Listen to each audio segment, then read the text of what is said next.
आइए मेरे दोस्त, मेरे खुदा, ऐ मेरे मालिक, ऐ मेरे दोनों जहां के मालिक, आइए बातों को आगे बढ़ाते हैं। दस्तूर वही कहता है प्रत्येक दिन, लेकिन शायद मैंने कुछ लॉस किया है। आइए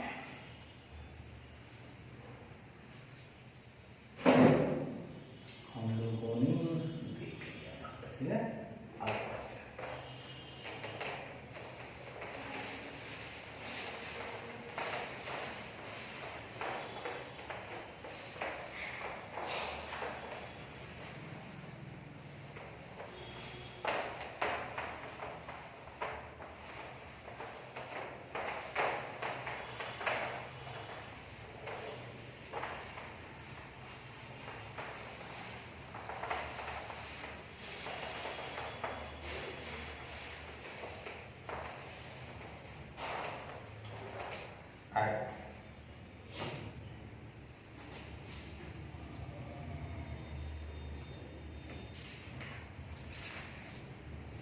एक छोटा सा सवाल है दोस्त, और मस्त सवाल है, उसको आइए देख लेते हैं। सवाल है मेरे मित्र, कहता है एक्सप्लेन द इम्पोर्टेंट रेशियोज। आपको कुछ महत्वपूर्ण अनुपातों की व्याख्या करनी है दैट वुड बी यूज्ड, जिनका इस्तेमाल किया जाता है in each of the following situation. कुछ सिचुएशंस में आपको दे रहा हूं, उन सिचुएशंस में किन किन रेशियो का इस्तेमाल होगा आप अपने मन से बताइए। हम आपको सिचुएशन देंगे, आप बताइए। पहला situation, a bank is approached by a company. एक बैंक जो है को अप्रोच किया जा रहा है, मतलब उस बैंक को ये अपनी बातें कह रहा है एक कंपनी। वो क्या कह रहा है, फॉर ए लोन 50 लाख। भैया मैं आपसे 50 लाख का लोन लेना चाहता हूं। कंपनी कह रही है bank for working capital purpose. मेरा उद्देश्य है कि मैं अपने व्यापार में लगाऊं, है ना, कार्यशील पूंजी के लिए लगाऊं, या पूंजी मैं आपसे लूं और अपने काम में लगा दूं, वो वर्किंग में चले। और इस सिचुएशन में बैंक को तो देना है लोन, ठीक है, लेकिन देने से पहले कंपनी की थोड़ी सी वो स्थिति जानना चाहता है। भैया मैं लोन तो दे दूं, लेकिन क्या ये चुका सकता है? आज मैं दे दूं, कल मेरे को रिटर्न करेगा या नहीं, ये इंटरेस्ट दे पाएगा या नहीं, इसके लिए मेरे को कौन सा रेशियो देखना होगा। तो उसकी देने की, यानी कि लिक्विडिटी क्षमता, उसकी तरलता क्षमता, उसकी देने की क्या क्षमता है, ये मेरे को चेक करना होगा। इसलिए इसको हम बोलेंगे लिक्विडिटी रेशियो, यहां पे हम लोग चेक करेंगे। दूसरी सिचुएशन कहता है a long term creditor interested. एक दीर्घकाल का लेनदार है जो इंटरेस्टेड है, जो इच्छा रखता है इन डिटरमाइनिंग, यह निर्धारण करने में इच्छा रखता है वेदर कि क्या his claim is adequately secure, कि उसका जो क्लेम है, जो उसे लेना है, क्या वो पर्याप्त रूप से सुरक्षित है। मान लीजिए कि आपने कुछ खरीदा, उधार खरीदा, तो जैसे ही उधार खरीदा तो क्रेडिटर जो है ना सोचेगा, भैया मैं इसको माल तो दे रहा हूं, क्या ये मेरा ये मेरा पैसा जो है रिटर्न करेगा या नहीं, क्या मैं सिक्योर हूं? या कोई इंसान कुछ भी किसी को देता है उधार तो सिक्योरिटी के साथ देता है कि भैया ये दे देगा, अदरवाइज नहीं मिलता, अदरवाइज नहीं मिलता। अब सवाल है कि सिक्योरिटी चेक करने के लिए इसे क्या देखना होगा। तो इसको देखना होगा उसका लीवरेज रेशियो। वो लीवरेज क्या है उसके पास, यानी उसकी आमदनी, उसका जो है ना, आप कह सकते हैं कि उसका जो उत्तोलन देखना चाहता है कि कि भैया उसका पावर क्या है, उसका व्यापार का रनिंग क्या है, तो उसका कैपिटल स्ट्रक्चर देखना चाहता है कि उसकी पूंजी कैसी है। हो सकता है उसकी पूंजी जो है इक्विटी वाला होगा, तो चलो भैया अपने में से ही दे देगा। अगर उसने इक्विटी से ना लेकर के सारा डेप्ट से ही काम किया होगा, तब क्या करेगा वो? तब तो मेरा ऑडिट नहीं दे पाएगा, उधार मान लेगा। तो मुझको उसका कैपिटल स्ट्रक्चर देखना होगा। इस सिचुएशन क्या देखना होगा साहब? इस सिचुएशन में हमको कैपिटल स्ट्रक्चर देखना होगा, उसका लीवरेज देखना होगा। चलिए तीसरी कंडीशन देखते हैं। कहता है ए शेयर होल्डर, एक शेयर धारक है, हु इज एग्जामिनिंग, जो जांच करना चाहता है, हिज पोर्टफोलियो, वह अपना जो पोर्टफोलियो है, अब मान लीजिए पोर्टफोलियो उसका क्या होगा, तो शेयर होल्डर है, वो पैसा अलग अलग कंपनियों में लगाया होगा, हर कंपनी को देखेगा, है ना, और पोर्टफोलियो चेक करेगा। एक शेयर होल्डर ना भैया, तो देखेगा मार्केट में टाटा है, रिलायंस है, अडानी है, एलन मस्क है, बहुत सारी कंपनियों के मालिक हैं और कंपनियां भी हैं। तो ये सबका पोर्टफोलियो देखेगा। क्यों देखेगा भैया? तो हु इज टू डिसाइड, ताकि वो निर्णय ले सके वदर कि क्या ही शुड होल्ड, कि उसे होल्ड रखना चाहिए और सेल या उसे बेच देना चाहिए, his holding in the company. अगर वो कंपनी में, किसी भी कंपनी में, मान लीजिए रिलायंस में लगा रखा है शेयर होल्डर ने, तो क्या करेगा ना, पोर्टफोलियो देखेगा। यहां पर पोर्टफोलियो का मतलब है कि वो रखेगा कि बेचेगा, वो चेक करेगा, मार्केट का इस पोजीशन देखेगा कि क्या होने वाला है रिलायंस का, होल्ड करके रखे कुछ दिन या उसको बेच दे। अब मान लीजिए घट रहा है, देखिए स्टॉप लॉस पॉइंट होता है, वहां से आगे अगर हो रहा है भैया बेच डालो, तो वो उस पोर्टफोलियो को देखेगा, एनालाइज करेगा। तो इसका मतलब ये हुआ कि वो उस कंपनी का, जिसमें उसने शेयर लगाया है, उसका प्रॉफिटेबिलिटी रेशियो देखेगा। अगर प्रॉफिटेबिलिटी में है तो भैया हम आगे बढ़ेंगे, होल्ड रखेंगे, अदरवाइज सेल कर देंगे। अगला एक लास्ट कंडीशन है, ये सवाल बड़ा ही प्यारा है, ये आपका मई 2012 में पूछा गया क्वेश्चन है भैया, 4 मार्क्स का है।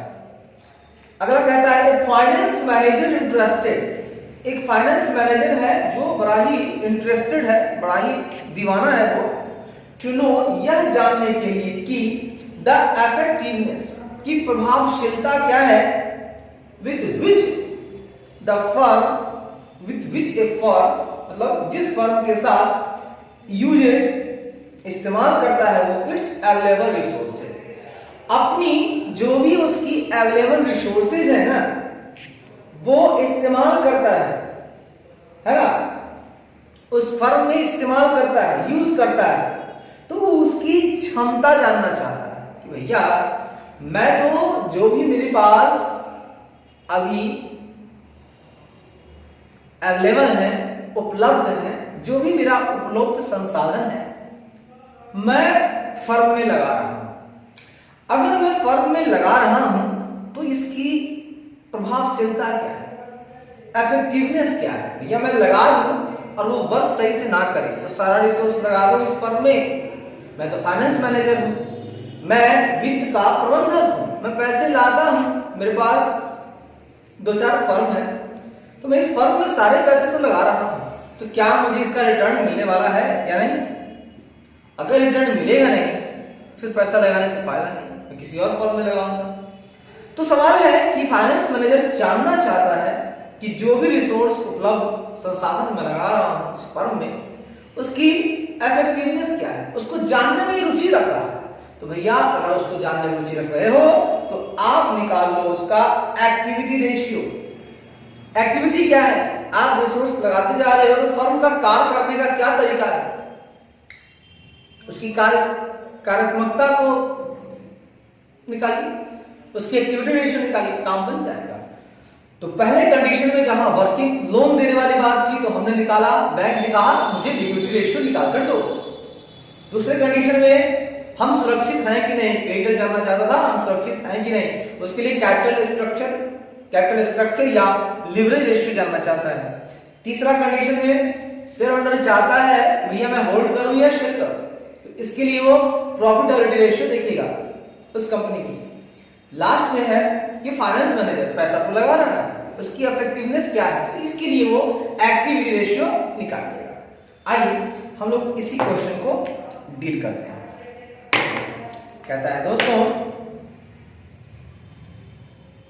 सवाल समझ में आ गया, अब जवाब देखते हैं।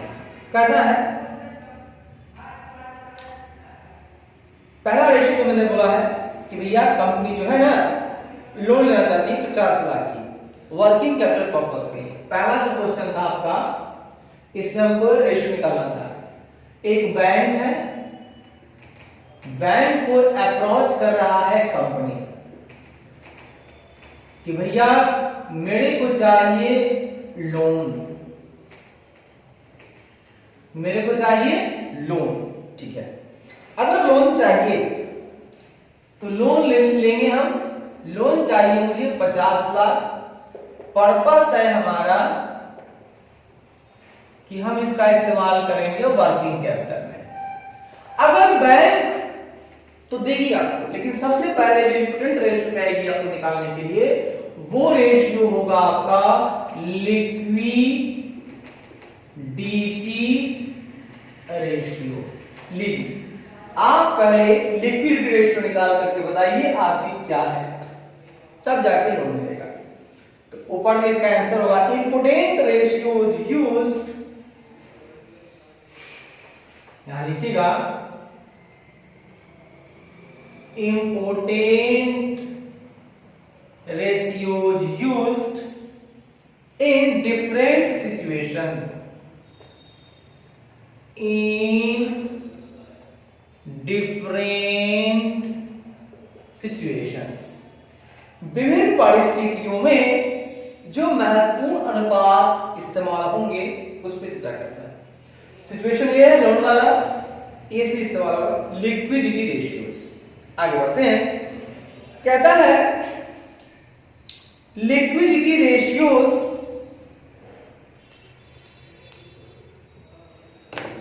मेनली, लिक्विडिटी रेशियो तरलता अनुपात, लिक्विडिटी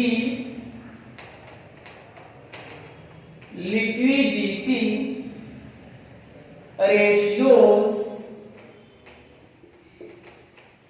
लिक्विडिटी रेशियो मुख्य रूप से mainly current ratio and quick ratio,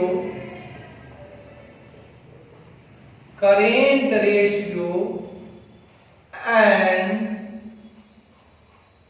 quick ratio. कहता है तरलता अनुपात मुख्य रूप से चालू अनुपात और तरल अनुपात, क्विक रेशियो बोलिए, एसिड टेस्ट रेशियो बोलिए उसको, या लिक्विडिटी रेशियो बोलिए, ठीक है, जो बोलना है बोलिए। तो लिक्विडिटी रेशियो में मुख्य रूप से करंट रेशियो और quick ratio would be used, इनका इस्तेमाल होगा, would be used. Liquidity ratio में मुख्य रूप से करंट रेशियो और क्विक रेशियो का इस्तेमाल करेगा कौन? बाय द बैंक, बैंक के द्वारा इस्तेमाल किया जाएगा। बैंक क्या करेगी? उस कंपनी की करंट रेशियो और क्विक रेशियो का यूज करेगी, मतलब निकाल देगी उसका। टू चेक, ताकि पता लगा सके, टू चेक यह पता लगाने के लिए कि the ability of the company, the ability of the company, मतलब कंपनी की क्षमता। भाई साहब बिजली चली गई, हम तुम पिक्चर देख रहे हो किसी थिएटर के अंदर और बिजली चली जाए, अंधेरा ही अंधेरा हो। आइए मेरे प्यारे मित्रों, आइए फिर आज शुरुआत करेंगे। ढेर सारी प्यारी प्यारी बातें हैं,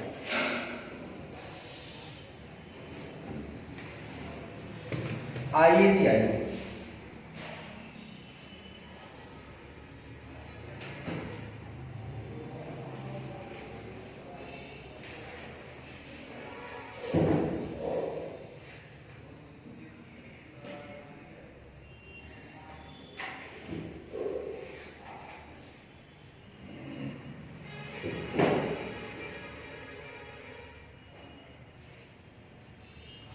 कल हम लोगों ने 4 क्वेश्चन पढ़ लिया, ठीक है ना।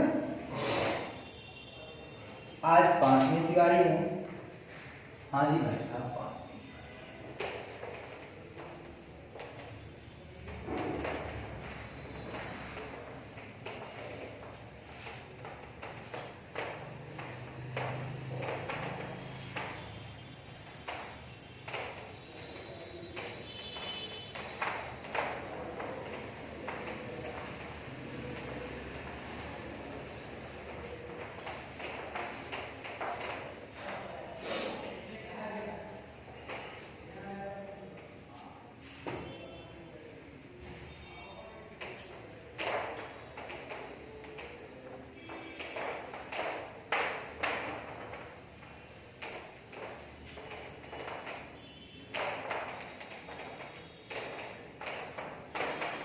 देखिएगा,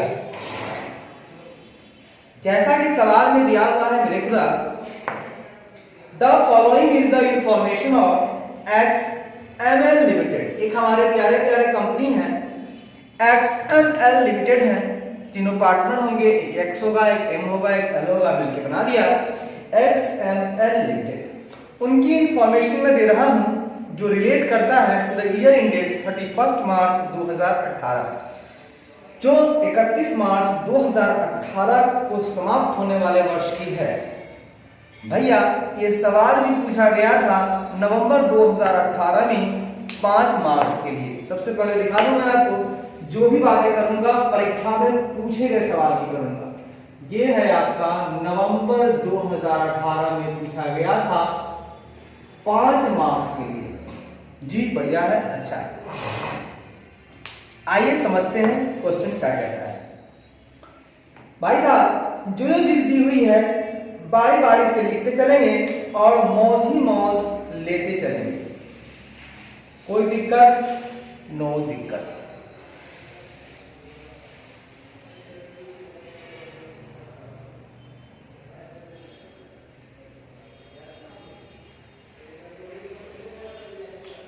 आइए साहब, ये कहता है, क्या कहता है भैया, ये कहता है भैया, ये क्या कहता है भैया, ये कहता है भैया कि इनकी ग्रॉस प्रॉफिट दी हुई है। लिख लीजिएगा, सबसे पहली चीज जो प्रश्न में दी हुई है ग्रॉस प्रॉफिट है इनका 20% ऑफ सेल। लिखते चलिए, ऐसे छोड़िए, ऐसे छोड़िए। इनका ग्रॉस प्रॉफिट दिया हुआ है 20% ऑफ सेल्स।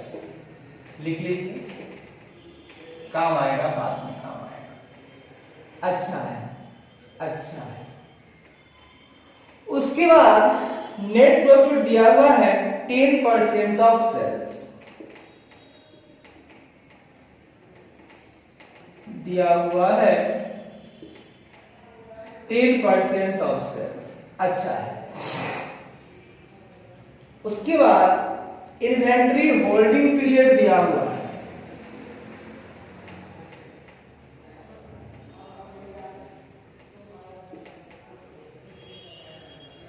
इन्वेंट्री होल्ड करके रखा जाता है 3 मंथ।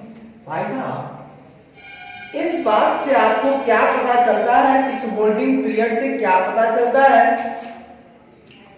तो मेरे खुदा इससे हमें यही पता चलता है, देखिए अगर टर्नओवर रहेगा तो टाइम्स में आंसर आएगा, और अगर होल्डिंग की बात करता है तो इसका मतलब ये वेलोसिटी की बात करता है। कितने दिनों तक ये रहता है। ठीक है मेरे खुदा।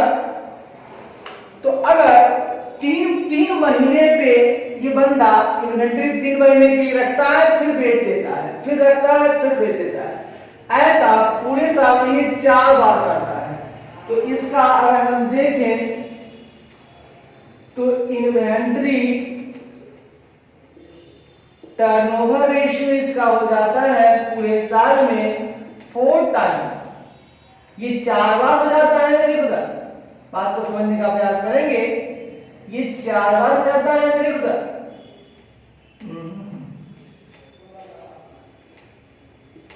अच्छी बात है। कितनी बार हो जाता है? 4 बार हो जाता है मेरे भाई। ठीक है। तो इन्वेंट्री होल्डिंग पीरियड को अगर हम दूसरी भाषा में अगर इसका हम देखें तो इन्वेंट्री टर्नओवर का उल्टा होगा। ठीक है ना। तो इन्वेंट्री टर्नओवर रेशियो कैसे निकालते हैं आप? आप निकालते हैं कॉस्ट ऑफ गुड्स सोल्ड ना मिले तो सेल्स, नहीं तो पहले कॉस्ट ऑफ गुड्स सोल्ड बटा करते हैं एवरेज इन्वेंट्री, और ठीक इसका उल्टा इसका सूत्र होता है। तो हम लिख सकते हैं एवरेज इन्वेंट्री बटा COGS पर मंथ, यानी कि COG पर डे कर दीजिए। पर डे करने के लिए आपको यहाँ पे 12 से भाग देना होगा चूंकि महीना में। ठीक है। तो ये नॉर्मली जो है हमने अपने हिसाब से निकाल लिया। तो आगे बढ़ते हैं। आगे कहता है रिसीवेबल होल्डिंग पीरियड 3 मंथ्स है। रिसीवेबल होल्डिंग पीरियड कितना दिया हुआ है? वो भी 3 मंथ्स दिया हुआ है। 3 महीने पे डेटर जो है माल प्राप्त कर लेता है और 3 महीने पे उसको पैसा वापस कर देता है। तो ये भी एक तरह से डेटर्स टर्नओवर रेशियो का उल्टा होगा। तो उसमें होता है क्रेडिट सेल्स बटा, है ना, एवरेज इन्वेंट्री। तो होल्डिंग पीरियड में हो जाएगा एवरेज डेटर्स लिखिए या रिसीवेबल्स लिखिए और बटा में कर दीजिए annual credit sales per day करके भी इसका नाम आप दे सकते हैं। और ये भी 3 महीने में पैसा देता है तो मोटा मोटी इसका ऐसा ये कितना बार करता होगा? तो रिसीवेबल टर्नओवर रेशियो मोटा मोटी 12 महीने में ये 3 महीना में करता है तो ये 4 मंथ करता होगा। 4 मंथ करता होगा। क्योंकि इसका एक और सूत्र होता है, इसका जो सूत्र है एक और होता है, वो होता है आपका 12 मंथ बटा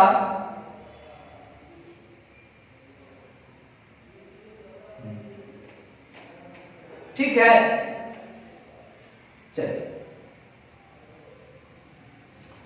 चलिए ये भी अपने समझने की बातें हैं, लिखते चलता हूं। आगे बढ़िए।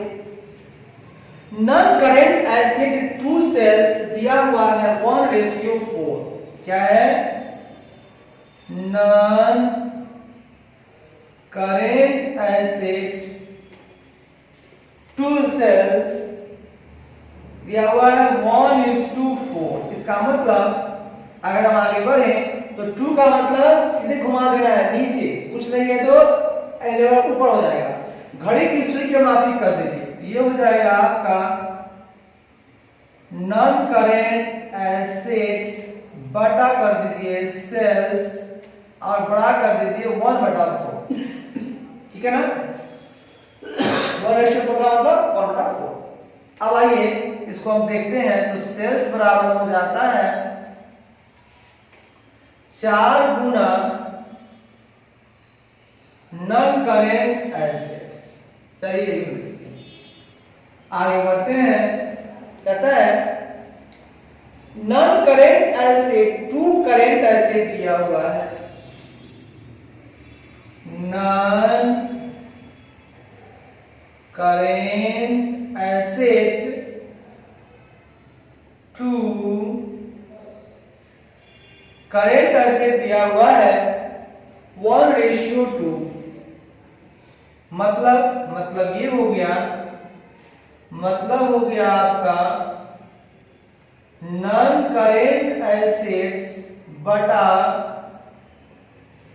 करेंट एसेट्स बराबर 1/2। इसको हम लोग लिख सकते हैं दोस्तों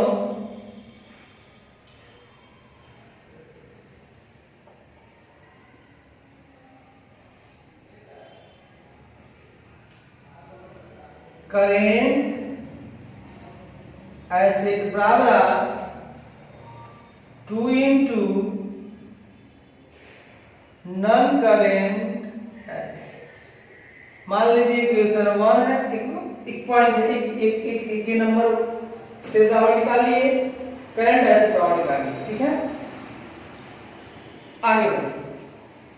ए बाबू करेंट रेशियो दिया हुआ है 2:1। आगे बढ़ते हैं तो करेंट रेशियो दिया हुआ है, भैया आपका करेंट रेशियो दिया हुआ है 2:1। मतलब क्या, मतलब है करेंट एसेट बटा करेंट लायबिलिटी बराबर 2/1। यहां पर करेंट एसेट्स बराबर हो जाएगा जी 2 इंटू करेंट लायबिलिटीज। उसके बाद बात करेंगे जी non current liabilities to current liabilities. Non current liabilities to current liabilities, ये दिया हुआ है बाबू रे बाबू 1/1, यानी ये दिया हुआ है 1:1। इसको लिख सकते हैं नॉन करेंट लायबिलिटीज बटा करेंट लायबिलिटीज बराबर 1/1। इसको कर सकते हैं करेंट लायबिलिटीज बराबर नॉन करेंट लायबिलिटीज, यानी जो हमारा करेंट लायबिलिटी है बाबू वही हमारा नॉन करेंट लायबिलिटीज है जी। अच्छा है बाबा, आगे बढ़ेंगे बाबा। आगे दिया हुआ है बाबा share capital to reserve and surplus. क्या दिया हुआ है बाबा, share capital to reserve and surplus दिया हुआ है रे बाबा 4:1। इसको लिख सकते हैं शेयर कैपिटल बटा reserve and surplus equal to 4:1, यानी लिख सकते हैं हम लोग शेयर कैपिटल बराबर 4 गुना रिजर्व एंड सरप्लस। बाबा रे बाबा मजा आ रहा है रे बाबा। दुनिया में कितना गम है, मेरा गम कितना कम है। लोगों का गम देखा तो मैं अपना गम भूल गया। दुनिया में कितना गम है, मेरा गम कितना कम है।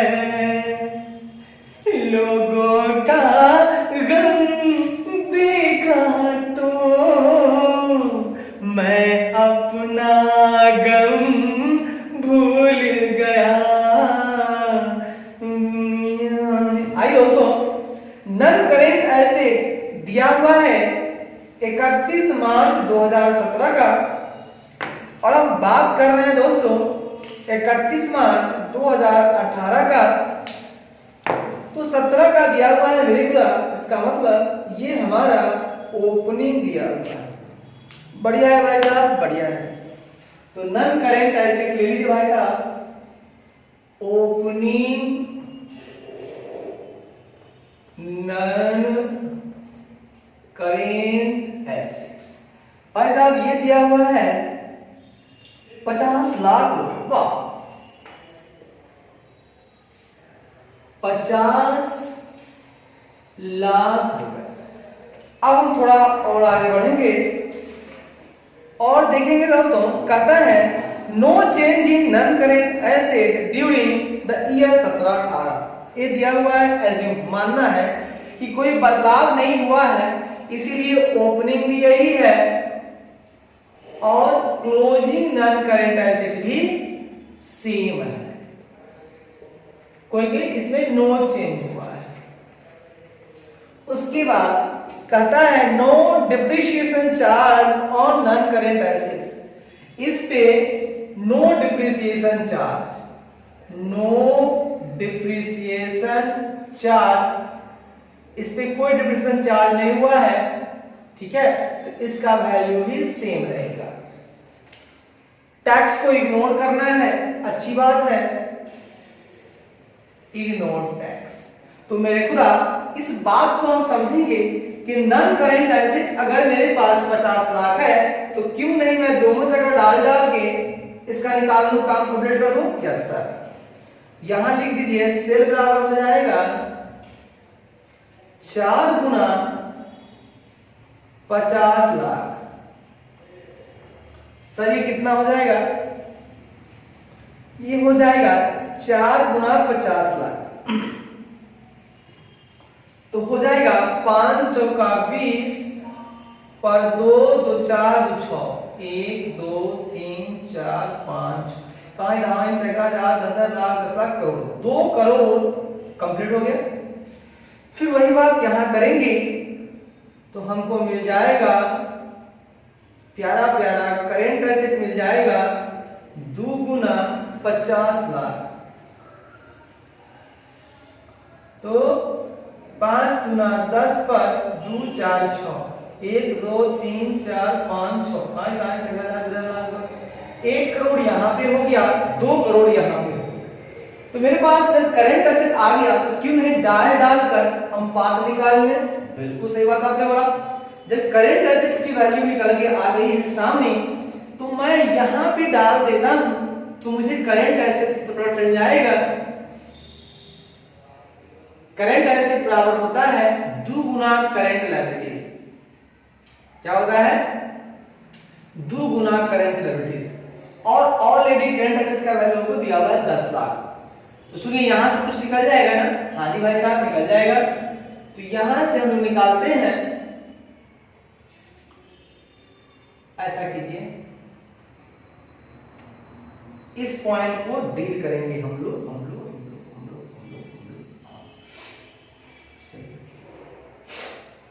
We know that क्या है, हम लोग यहां का निकालेंगे। करेंट एसिड बराबर होता है 2 गुने करंट लायबिलिटीज। तो करंट एसिड दिया हुआ है तो इसको और कीजिए, करंट लायबिलिटीज बराबर करंट एसिड बटा 2 हो सकता है क्या? 2 करंट लायबिलिटीज बराबर है करंट एसिड, तो करंट एसिड बराबर करंट एसिड बटा 2। चूंकि मेरे पास करंट एसिड दिया हुआ है इसीलिए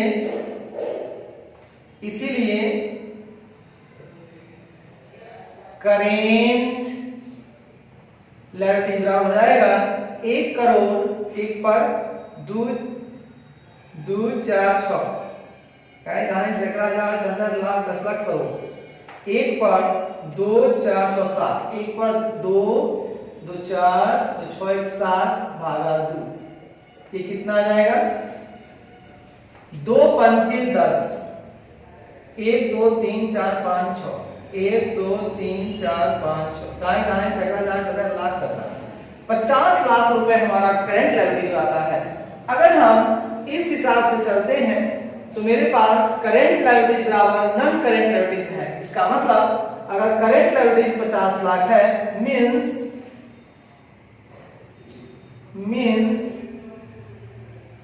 नॉन करेंट लायबिलिटी भी हमारे पास 50 लाख रुपए ही हो गए। ऐसा करते हैं मेरे खुदा, हम लोग कुछ बैलेंस शीट का एक बना लेते हैं खांचा, तो बड़ा अच्छा रहेगा। हमको यहाँ बैलेंस शीट हम यहाँ देख रहे हैं, ये लीजिए बैलेंस शीट हम लोग यहाँ देख लेते हैं। बैलेंस शीट ये रहा आपका। इसमें ध्यान दीजिएगा क्या क्या आपको मिल गया है। आपको करेंट एसेट मिल गया है, सुनिए बनाने के लिए नहीं है, देखते हैं जैसा सिस्टम होगा वैसा काम करेंगे, ठीक है। नॉन करेंट लायबिलिटीज तो आगे भैया, अब आगे बढ़ते हैं।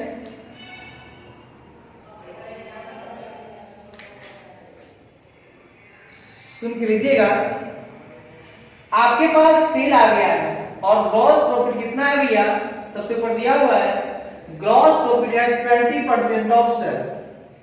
तो प्रॉफिट कितना हो गया, सेल कितना है 2 करोड़, 2 पर 2 4 6 7, 2 4 6 7 का 20% पहले निकाल लीजिए। क्या निकलेगा 2 4 6 7 का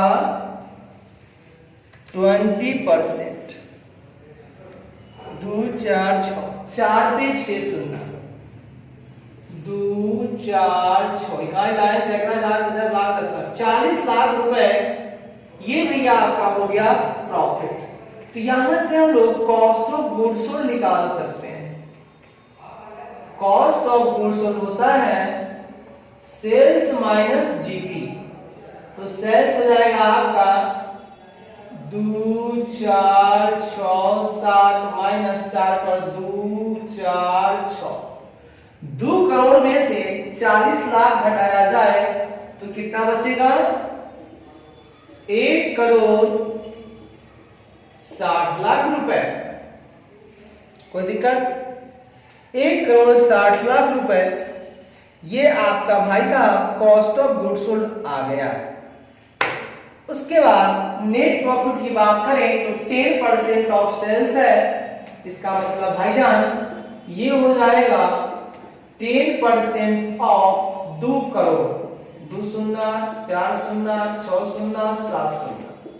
तो नेट प्रॉफिट हो जाएगा आपका 2 शून्य, 10% 1 शून्य कर जाएगा 2 4 6, यानी 20 लाख रुपए। ये हो जाएंगे नेट प्रॉफिट आपके 20 लाख रुपए। अच्छा है भाई साहब, अच्छा है भाई साहब। अब मेरे खुदा हम बात करेंगे, हमारे पास इन्वेंट्री होल्डिंग पीरियड है 3 मंथ्स। होल्डिंग पीरियड का मतलब होता है मेरे भाई एवरेज इन्वेंट्री बटा cost of goods sold per day, और बराबर मेरे भाई दिया हुआ है 3 मंथ्स। कोई डाउट नो सर। तो अगर हम बात करें तो यहां से हमारा इन्वेंट्री निकल जाएगा, इन्वेंट्री बराबर हो जाएगा 3 into COGS पर डे। अगर ऐसा करते हैं तो COGS आपको आया है 1 करोड़ 60 लाख। अगर ये पर डे निकालना चाहते हैं तो ये मंथ में दिया हुआ है, तो 12 मंथ से भाग दीजिएगा तो आपका आंसर जो है आ जाएगा। कोई दिक्कत सर? दिक्कत कहां होगी, जब साथ हो तुम मेरे, दर्द है किस बात का। आई सर 1 करोड़ 60 लाख भागा कर दीजिएगा 4, हो जाएगा 2 4 40 लाख रुपए आपके इन्वेंट्री के आ जाएंगे। सर बहुत ही मजा आ रहा है, बिल्कुल सही बात है। 40 लाख आपका इन्वेंट्री का आ गया। क्वेश्चन में दिया हुआ था you are required to calculate cost of goods sold जो आपने निकाल लिया, नेट प्रॉफिट जो आपने निकाल लिया, इन्वेंटरी जो आपने निकाल लिया, अब निकालना है रिसीवेबल्स और बाकी बचे कैश निकालना है। आइए मेरे प्यारे बच्चों रिसीवेबल की बात करते हैं। रिसीवेबल होल्डिंग पीरियड है ना, रिसीवेबल होल्डिंग पीरियड जैसा कि आप जानते हैं टर्नओवर का उल्टा होता है, तो हमने उल्टा तो कर ही दिया है। एवरेज रिसीवेबल ये हो जाएगा आपका 3 मंथ्स हो गया। अब लिखिए रिसीवेबल्स बराबर हो जाएगा, यहां हो जाएगा बराबर 3 मंथ्स, वही बात है ना, हो जाएगा 3 मंथ्स गुने 3 मंथ्स गुने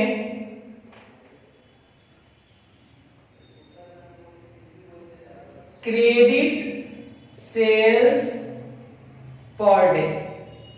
ए बाबू सेल जो निकाले हो, अब उधार और नकद की तो चर्चा है नहीं, तो लिख लो all sales assumed all sales are credit sales। नीचे लिख देंगे assume all sales are credit sales। आप assume क्या कर लेंगे, assume that all sales are credit sales। all sales are credit sales, बढ़िया है, अच्छा है। तो क्रेडिट सेल्स भाई साहब आपको आया था, पूरा सेल्स आया था 2 करोड़ रुपए, 2 4 6 7 2 करोड़ रुपए आया था। उसमें अगर 12 मंथ से भाग दे देंगे तो पर मंथ का आ जाएगा, सॉरी पर डे का आ जाएगा, ठीक है ना,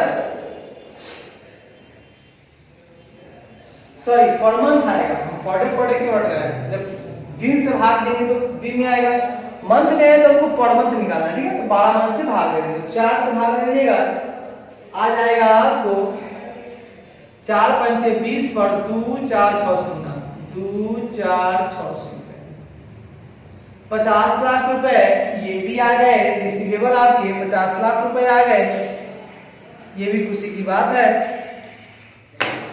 बाबू साहब बात को समझेंगे और समझकर भी ना समझने की बात करेंगे।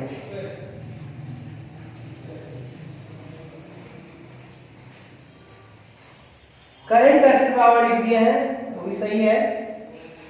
करंट एसेट हम भी निकाले हैं, वैसे निकाल लिया है। ये किस सूत्र में दिया हुआ है, नॉन करंट एसेट बटा करंट एसेट्स, वहां से निकल गया ये वाला, और नॉन करंट एसेट बटा सेल्स है, वहां से सेल्स निकल गया। बढ़िया है भाई साहब, कोई डाउट नहीं है। तो मेरे दोस्त एक काम करेंगे, आपको सब कुछ निकल गया है, लेकिन ये बंदा कह रहा है कैश निकालने को। तो मेरे प्यारे बच्चों अगर कैश निकालने के लिए कहता है तो बैलेंसिंग चीज ही कैश होता है, तो आइए ना एक बैलेंस शीट बना लेंगे तो प्यार मोहब्बत से निकल जाएगा, ठीक है ना। तो आइए मेरे खुदा हम लोग एक बैलेंस शीट यहाँ पे ड्राफ्ट कर लेते हैं, नीचे में बात क्लियर हो जाएगी। लीजिए भैया, चूंकि बैलेंस कैश जो है बैलेंस शीट का पार्ट है, तो कैश बैलेंस शीट बनाते हैं। हालांकि ये जो है किसी काम का नहीं है, काम या एक और था, non current share capital to reserve and surplus काम का नहीं है, लेकिन बैलेंस शीट बनाते समय थोड़ा बहुत बड़ा काम क्या आ जाएगा। तो बाबू सबसे पहले आप लिख लीजिए फिक्स एसेट। फिक्स एसेट है क्या सर? नहीं है। नॉन करंट एसेट है, लिख दो। सबसे पहले लिख दो आप non current assets. Non current asset नहीं ना, फिक्स एसेट है क्या? तो करंट नहीं है, फिक्स है। अरे बाप रे बाप, ये क्या हो भैया? तो नॉन करंट एसेट मेरे पास कहां गया? दिया हुआ है 50 लाख रुपए। लीजिए हमने 50 लाख रुपए यहां डाल दिए। उसके बाद करेंट एसेट में आइए। करेंट एसेट में आपके पास 2 आइटम है। सबसे पहले आपके पास ये इन्वेंट्री दिया हुआ है। इन्वेंट्री दिया हुआ है आपका 40 लाख रुपए।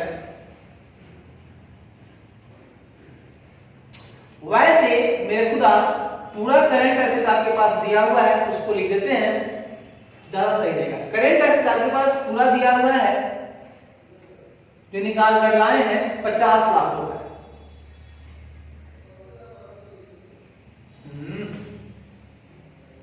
नहीं, करंट एसेट आप निकाल के लाए 1 करोड़ रुपए, ठीक है। नॉन करंट एसेट जो है आपका, नॉन करंट एसेट वो तो दिया हुआ है 50 लाख, और करंट एसेट आपके पास आया 1 करोड़ रुपए। कितना है ये पूरा मिला के आपके पास होना चाहिए 1 करोड़ नहीं 1.5 करोड़। 150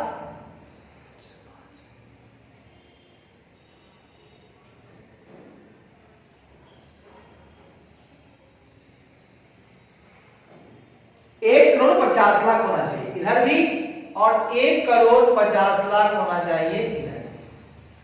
इस 1 करोड़ में इन्वेंट्री आपके पास है बाबू साहब 40 लाख की है, मान लीजिए 40 लाख। उसके बाद आपके पास रिसीवेबल दिया हुआ है, वो दिया हुआ है आपके पास 50 लाख। तो 50 40 90, तो यानी कि 1 करोड़ करंट एसेट में कैश हो गया बैलेंसिंग फिगर। हाँ भैया, बैलेंसिंग फिगर हो जाएगा आपका 10 लाख। कोई दिक्कत? तो रिमेनिंग कैश हो जाएगा, ठीक है ना। तो आप लिख सकते हैं कैश में कितना लिख देंगे, यस, तो कैश बराबर लिख देंगे current asset minus stock minus receivable, ठीक है। क्या कर देंगे, यहां पे कैश निकालना है ना आपको, तो कैश बराबर करेंट एसेट माइनस स्टॉक या इन्वेंट्री माइनस रिसीवेबल्स। चूंकि करेंट एसेट में ही सारा आइटम होता है, क्योंकि करेंट एसेट बहुत ज्यादा है, 1 करोड़ है मेरे पास, और स्टॉक मेरे पास 40 लाख ही है, और रिसीवेबल मेरे पास 50 लाख ही है। मतलब बाकी पैसा जो 10 लाख है वो हमारा कैश हुआ। कोई दिक्कत नहीं। वैसे आपका जवाब निकल गया, लेकिन जब कुछ निकाले हुए तो क्यों नहीं डाल देते हैं। देखिए यहां पे आता है दोस्तों शेयर कैपिटल, यहां पर आता है दोस्तों रिजर्व एंड सरप्लस, यहां पर आता है दोस्तों नॉन करेंट लायबिलिटीज। तो नॉन करेंट लायबिलिटी अभी अभी निकाला हमने 50 लाख रुपए। तो मेरी खुदा मेरी बातों को समझने का प्रयास करेंगे कि जब हमारे पास नॉन करंट लायबिलिटीज ये है और ये दोनों को मिला करके मेरे पास, अच्छा करंट लायबिलिटीज है क्या, हाँ नॉन करंट लायबिलिटीज जो है तो ठीक है, अब प्लस हमारे पास करंट लायबिलिटीज भी है, तो करंट लायबिलिटीज 50 लाख है, तो करंट लायबिलिटीज भी हमारे पास 50 लाख है। क्योंकि मेरे खुदा जो जितना करंट लायबिलिटीज था उतना ही नॉन करंट लायबिलिटीज था, तो हमने दोनों मिला करके काम कर लिया। अच्छी बात है। तो एक बात समझेंगे और समझने का प्रयास करेंगे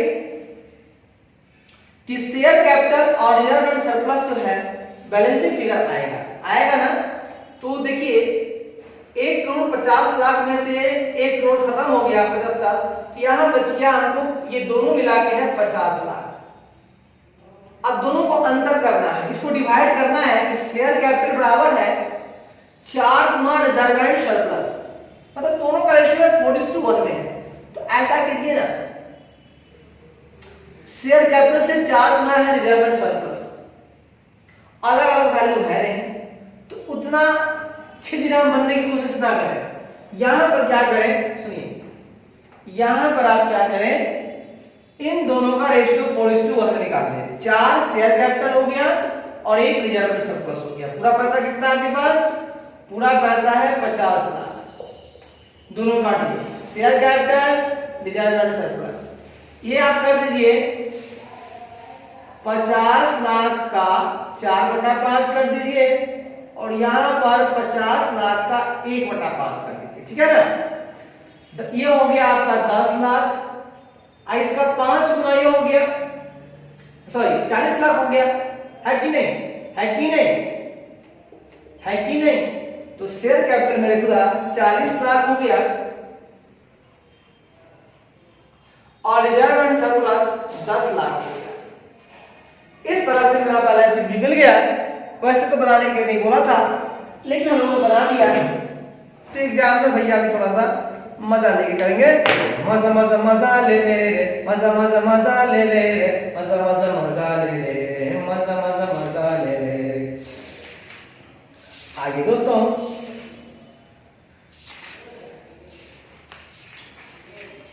बढ़ते चलेंगे आगे की तरफ, कुछ करेंगे और नहीं करेंगे, बिल्कुल करेंगे, बेहतरीन करेंगे। इस चैप्टर को खत्म करने के बाद थोड़ा सा रुआब आएगा, उसके बाद कॉस्ट ऑफ कैपिटल है तो उसका भी लेक्चर थोड़ा सा खत्म करना पड़ेगा। देखिए बार बार बनाना पड़ता भी है, सोचेंगे आप कि एक ही बार बना करके हम कामयाबी की फतह हासिल कर लेंगे, ये सब बेवकूफी है और इसके अलावा कुछ भी नहीं है, ये मूर्खता है और इसके अलावा कुछ भी नहीं है। आई बात समझ में? हाँ जी भाई साहब, बिल्कुल समझ में आई बात। आगे बढ़िए।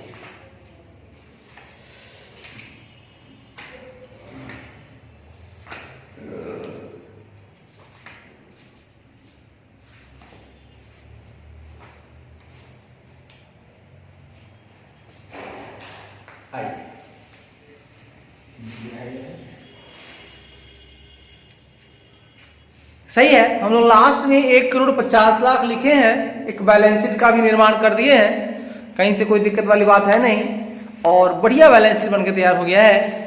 और जो मांगा था हमारा प्रश्न, पहले मांगा था कॉस्ट ऑफ गुड्स सोल्ड, वो सबसे पहले डाल दिए हैं, 1,60,00,000 निकाल दिए हैं। उसके बाद नेट प्रॉफिट मांगा था, इसका कोई यूज नहीं था, निकालने के लिए बोला था, हमने निकाल दिया। इन्वेंट्री बोला था 40 लाख, वो भी निकाल दिया। रिसीवेबल बोला था 50 लाख, वो भी निकाल दिया। उसके बाद आपको एज्यूम कर लिया हमने कि क्रेडिट सेल्स जो है ना, जितना भी सेल्स है ना वो सारा क्रेडिट सेल्स ही है।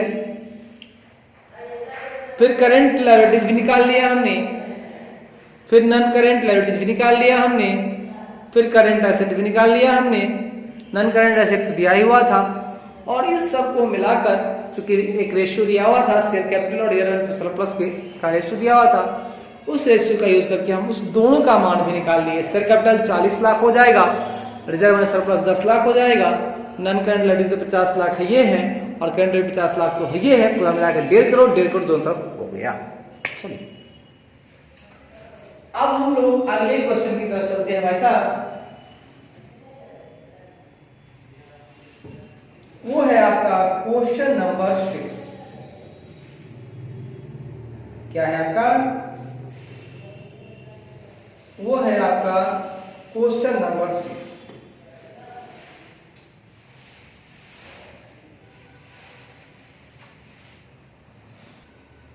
आइए मेरे दोस्त, हम अगले सवाल की तरफ चलते हैं।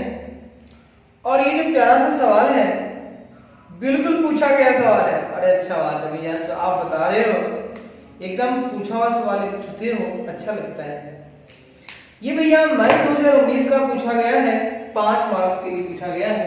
आइए बात करेंगे, एकदम सवाल जो भी पढ़ेंगे बिल्कुल एग्जाम का पूछा हुआ सवाल होगा, एकदम पढ़ने में मजा आएगा।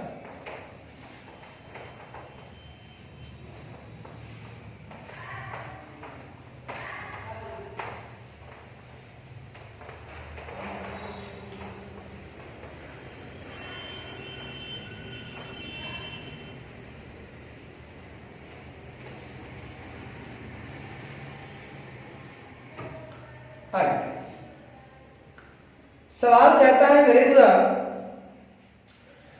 पहले लिख लेते हैं। ये है मई 2019 5 मार्क्स के लिए। कब का है भैया? मई 2019 5 मार्क्स के लिए पूछा गया। कितने मार्क्स के लिए? 5 मार्क्स के। सवाल है कि following figures and ratios are related to a company Q limited. एक हमारे प्यारी कंपनियां हैं क्यू लिमिटेड, उनसे संबंधित कुछ नीचे फिगर्स दिए हुए हैं और कुछ उनके रेशियोज ऑलरेडी निकाल कर दिए हुए हैं। अब आप इनका इस्तेमाल करें और मजा लें। पहली बात लिखी हुई है सेल्स फॉर द ईयर, लिखा हुआ है सेल्स फॉर द ईयर, पूरे साल के लिए सेल दिया हुआ है, जो कि भैया सारा का सारा उधार है, ऑल क्रेडिट है। कितना दिया हुआ है? ये दिया हुआ है 30 लाख रुपए। लीजिए भैया, ये दिया हुआ है 30 लाख रुपए। उसके बाद ग्रॉस प्रॉफिट रेशियो दिया हुआ है 25%। ग्रॉस प्रॉफिट रेशियो दिया हुआ है 25%। आप जानते हैं जीपी रेशियो बराबर होता है ग्रॉस प्रॉफिट बटा सेल्स, दिया हुआ है 25%। तो यहां से हम लोग निकाल लेंगे क्या? तो ग्रॉस प्रॉफिट निकाल लेंगे सेल्स का 25%। थोड़ी जगह दे देंगे, कुछ लिखना हो बाद में तो काम आ जाएगा उसी स्पेस में। तीसरा दिया हुआ है मेरे खुदा फिक्स एसेट टर्नओवर दिया हुआ है, फिक्स्ड एसेट टर्नओवर दिया हुआ है, जो बेस है सीओजीएस पे, based on cost of goods sold दिया हुआ है, और वो दिया हुआ भैया 1.5। आप जानते हैं, क्या जानते हैं भैया? फिक्स एसेट टर्नओवर का मतलब होता है पहले हम लोग शेयर को ले लेंगे, नहीं मिला तो सीओजीएस को ले लेंगे और बटा कर देंगे भैया एवरेज फिक्स एसेट। क्या करेंगे बाबू? क्या करेंगे बाबू? आइए ना बाबू, हम लोग देख लेते हैं बाबू। क्या करेंगे? पहले तो लेंगे, अगर हमें मिल गया सेल्स तो सेल्स ले लेंगे, नहीं मिला तो सीओजीएस ले लेंगे और बटा में कर देंगे फिक्स्ड एसेट्स, बराबर है 1.5। तो मेरे खुदा हम लोग यहां से निकाल सकते हैं सेल्स या सीओजीएस बराबर 1.5 गुने फिक्स एसेट। अगर कहीं से फिक्स एसेट आ गया तो यहां पर पुट करके हम लोग खटाखट निकाल लेंगे। तो यहां पे सेल्स ही लीजिए, क्योंकि पहला जो प्रेफरेंस देना है सेल्स को, तो सेल्स से ले लेते हैं यहां। ठीक है, ठीक है भैया। उसके बाद आगे बढ़ते हैं। दिया हुआ है स्टॉक टर्नओवर रेशियो, दिया हुआ है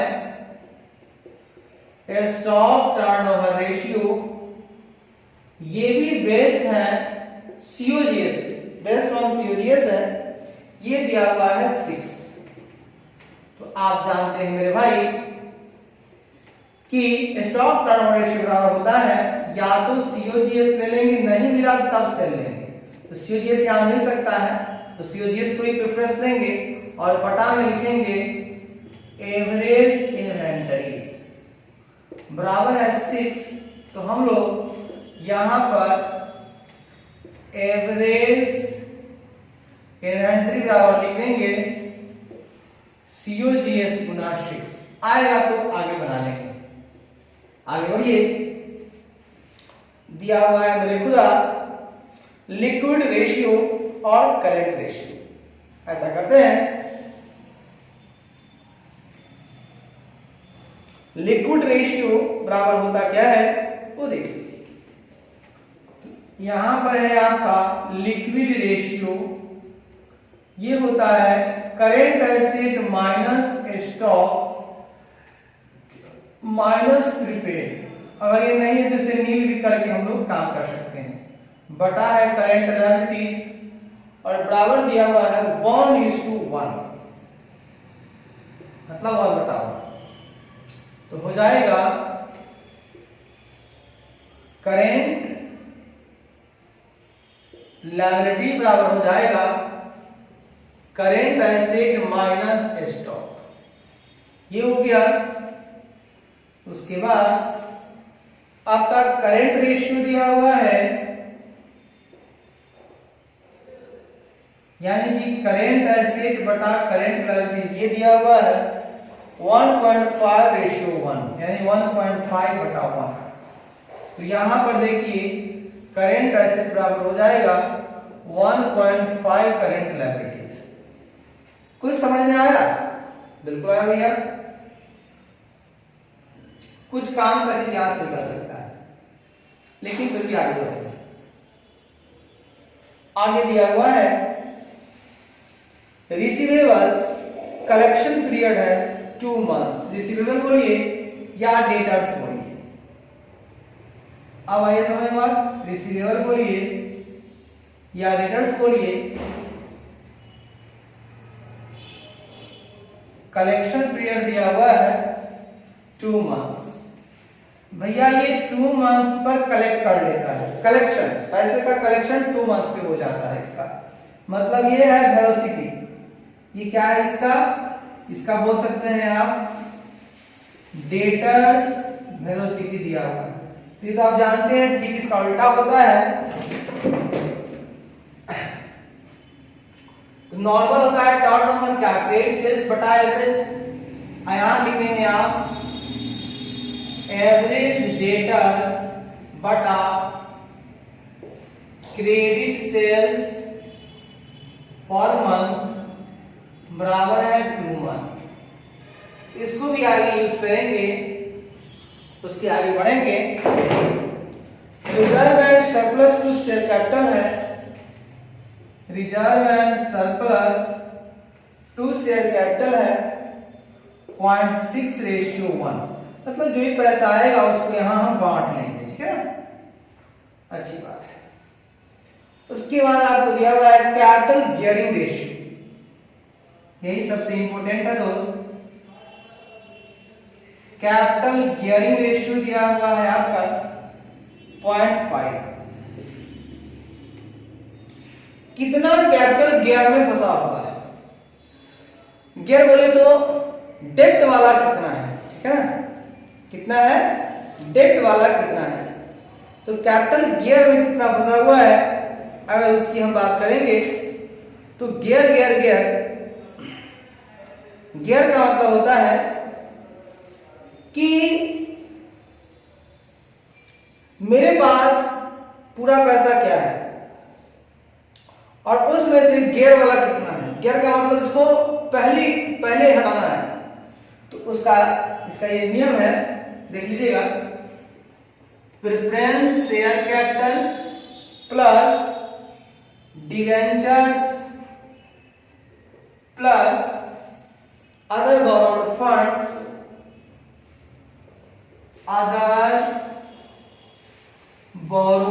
फंड्स, ये हुआ गियर वाला। भैया पहले इसको देना है, पहले हटाना है। मेरे पास अपना क्या है? Equity share capital plus reserve and surplus minus अगर कोई लॉसेस है उसे घटा लेंगे, बराबर है 0.5। अच्छा, इसको भी देख लेंगे। उसके बाद लास्ट में दिया हुआ है क्या दिया हुआ है मेरे खुदा? लास्ट में दिया हुआ है fix asset to net worth. क्या दिया हुआ है? Fixed asset to net worth दिया हुआ है आपका 1.20:1। आप इसको लिख सकते हैं मेरे खुदा फिक्स एसिड बटे नेट ओर्थ बराबर 1:2 और फिक्स्ड एसिड बराबर 1.2 गुना नेट ओर्थ। आप जानते हैं नेट ओर्थ क्या होता है? ये होता है आपका नेट ओर्थ, इसको बोलिए या इक्विटी शेयर होल्डर फंड बोलिए, ठीक है ना? क्या बोलिएगा? इसको नेट ओर्थ बोलिए या इक्विटी शेयर होल्डर फंड बोलिए, ठीक है ना? नेट ओर्थ बोलिए या इक्विटी शेयर होल्डर फंड बोलिए। ये होता है रिजर्व एंड सरप्लस। पहले होता है आपका इसमें equity share capital plus reserve and surplus minus fictitious assets. इसको मोटा मोटी आप कर सकते हैं, ये इसके बराबर हो जाएगा, इसके बराबर हो जाएगा। गलती की सही? Yes sir. चलिए यहां तक आ गया समझ बात। अब हम लोग ऐसा करते हैं दोस्तों, बारी बारी से अपने प्राप्त की तरफ चलते हैं। जैसा कि यहां देख रहे हैं ग्रॉस प्रॉफिट है सेल का 25%, तो हमारे पास सेल जो दिया हुआ है इसी से काम हो जाएगा। 30 लाख का 25% कितना आएगा? 30 लाख का 25% होगा 7,50,000। यहां से हम निकालेंगे cost of goods sold. Cost of goods sold हो जाएगा सेल्स माइनस जीपी, तो बराबर सेल है आपके पास 30 लाख माइनस 7,50,000 हो जाएगा 22,50,000। ले लीजिए COGS जब निकल गया तो आपका यहां काम चल जाएगा। यहां से आप निकाल लीजिए इन्वेंट्री बराबर हो जाएगा COGS 22,50,000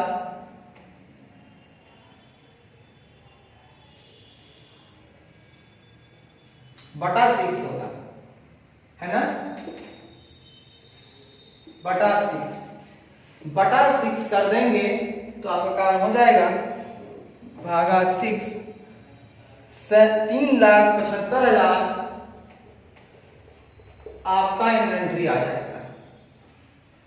अब यहां डालेंगे हम लोग करेंट लायबिलिटी बराबर करेंट एसेट माइनस 3,75,000, ठीक है?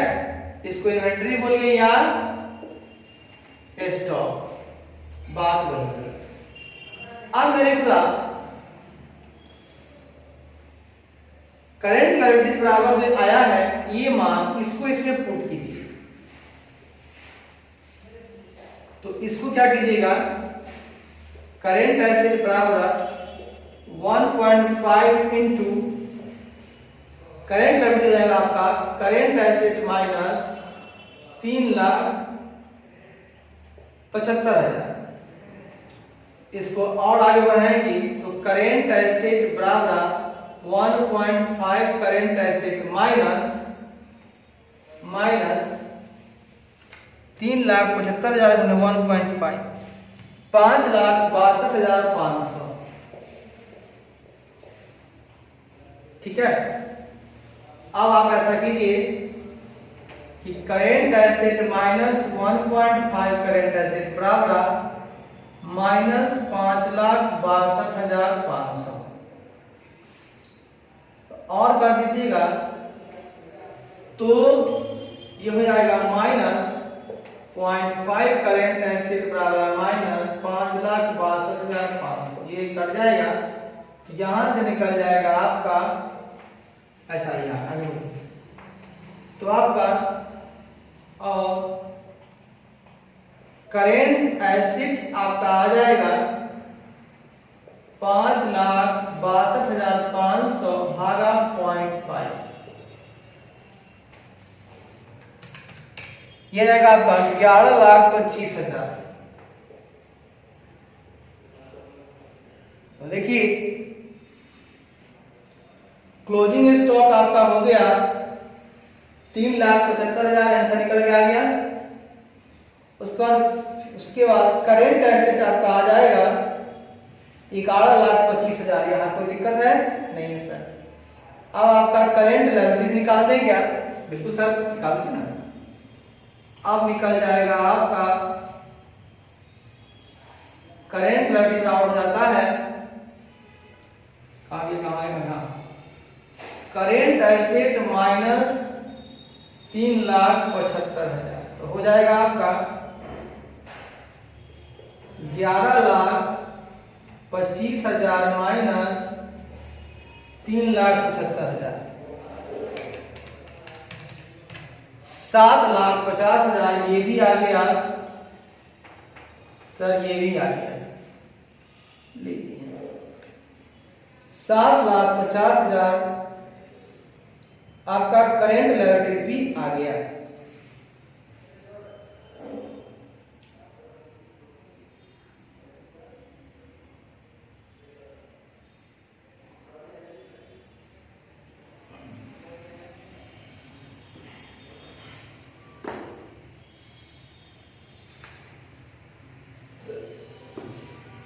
अब आगे बढ़ेंगे।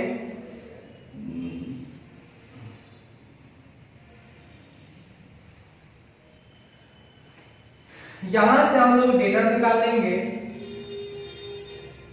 डेटर बराबर 2 मंथ गुने क्रेडिट सेल्स पर डे। तो क्रेडिट सेल्स कितना है? 30 लाख। पर डे का मतलब हो जाएगा, पर मंथ का मतलब हो जाएगा 12 से भाग दे देंगे, तो 30 लाख भागा 6 आ जाएगा आपके पास 50 लाख रुपए, नहीं 5 लाख रुपए ना, 5 लाख रुपए। ये आ गया आपके पास 5 लाख रुपए। लीजिए, ये भी आंसर निकल गया 5 लाख। तो 5 लाख ये भी आ गया। अब भैया फिक्स एसेट निकालना है आपको। क्या निकालना है? देखिए, क्लोजिंग स्टॉक निकाल लिए, डेटर निकाल लिए, करंट एसेट निकाल लिए भैया, करंट लायबिलिटी निकाल लिए। अब आपको निकालना है नेट वर्थ। तो नेट वर्थ है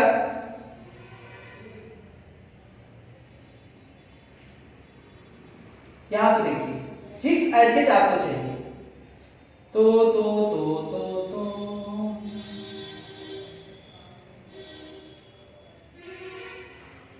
यहां देखिएगा फिक्स एसेट टर्नओवर को देखेंगे हम। तो कहता है सेल्स बराबर 1.5 फिक्स एसेट। इसको हम लोग ऐसे भी लिख सकते हैं,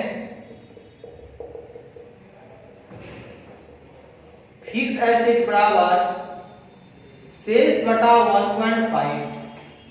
तो यहां से हमारा फिक्स एसेट निकल जाएगा ना। अभी क्या सेल्स मेरे पास पूरा का पूरा है 30 लाख रुपए, भागा कर देंगे 1.5, तो कितना आ जाएगा? 30 लाख भागा 1.5 आ जाएगा आपका 20 लाख रुपए। ये लीजिए, फिक्स एसेट आपका जब 20 लाख रुपए आ गया तो ये भी आंसर कंप्लीट हो गया।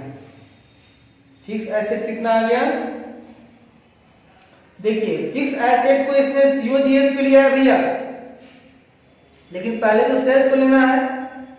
तो अगर ये लिया है सेल्स पे, सेल्स लेना है या सीओजीएस, इफ सीओजीएस पे चलेंगे तो कॉस्ट ऑफ गुड्स सोल्ड आपका है 22,50,000, भागा करेंगे 1.5, तो कितना आंसर आएगा? तब आएगा 15 लाख रुपए। तो आप इसे भी ले सकते हैं और इसे भी ले सकते हैं, जो दिल में आए आप ले लो, कोई दिक्कत वाली बात नहीं है। आपको दिल करे तो 15 लाख ले लो, आपका दिल करे तो जो दिल करे वो ले लो, ठीक है ना बाबू, है ना। सीओजीएस भी ले सकते हो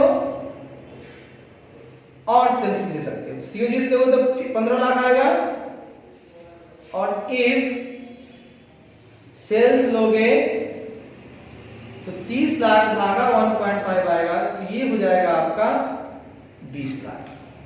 गलती की सही? सही है। 15 लाख वो हो गया।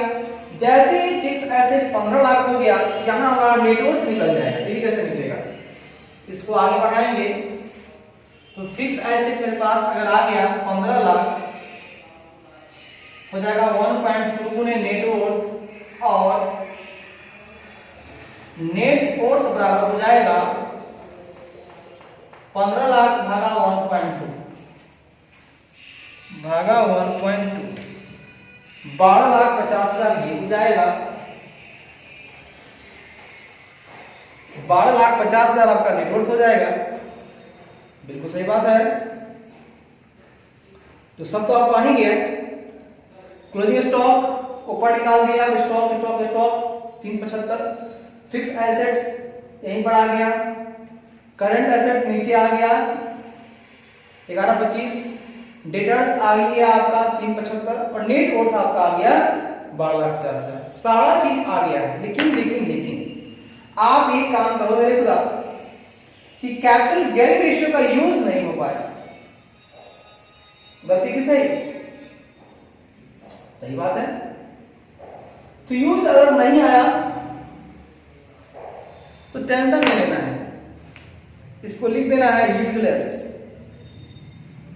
कैपिटल गियरिंग रेशियो यूजलेस है, लेकिन ध्यान रखना है हमको कि preference share capital plus debenture plus other borrowed funds बटा equity share capital plus reserve and surplus minus losses करते हैं हम लोग, तो आता है 0.5। मतलब ये होता है मेरा कैपिटल गियरिंग रेशियो। ठीक है, ये हो गया मेरा 6 नंबर क्वेश्चन खत्म हो गया। इसको दोहरा देते हैं आपको फिर से, अच्छा रहेगा क्यों भाई साहब? इसको दोहरा देंगे तो अच्छा रहेगा ना? बिल्कुल अच्छा रहेगा भैया, क्यों नहीं रहेगा अच्छा? तो मेरा कहना है कि पूरे सवाल में हमसे पूछा गया था कॉस्ट ऑफ गुड्स सोल्ड, हमने सबसे पहले निकाला कॉस्ट ऑफ गुड्स सोल्ड 22,50,000, फिर मांगा गया फिक्स एसेट जो हमने निकाल दिया 15 लाख रुपए, वहां 20 लाख हो सकता है, 15 लाख सेल लोगे तो 20 लाख होगा, कॉस्ट ऑफ गुड्स सोल्ड लगे 15 लाख होगा। फिर बोला गया स्टॉक निकाल दिया हमने 3,75,000 कॉस्ट ऑफ गुड्स सोल्ड को लेते हुए। फिर हमने मांगा गया करंट एसेट, वो निकाल दिया हमने, करंट लायबिलिटीज भी अपने मन से निकाल दिया, डेटर्स भी निकाल दिया हमने, नेट वर्थ भी निकाल दिया हमने। चलिए, लेकिन कैपिटल गियरिंग रेशियो किसी काम का नहीं है, लेकिन दिया हुआ है तो हम लिखेंगे कैपिटल गियरिंग रेशियो बराबर होता है equity share capital plus debenture plus other borrowed funds बटा होता है आपका equity share capital plus reserve and surplus minus losses. कोई दिक्कत? कोई दिक्कत नहीं।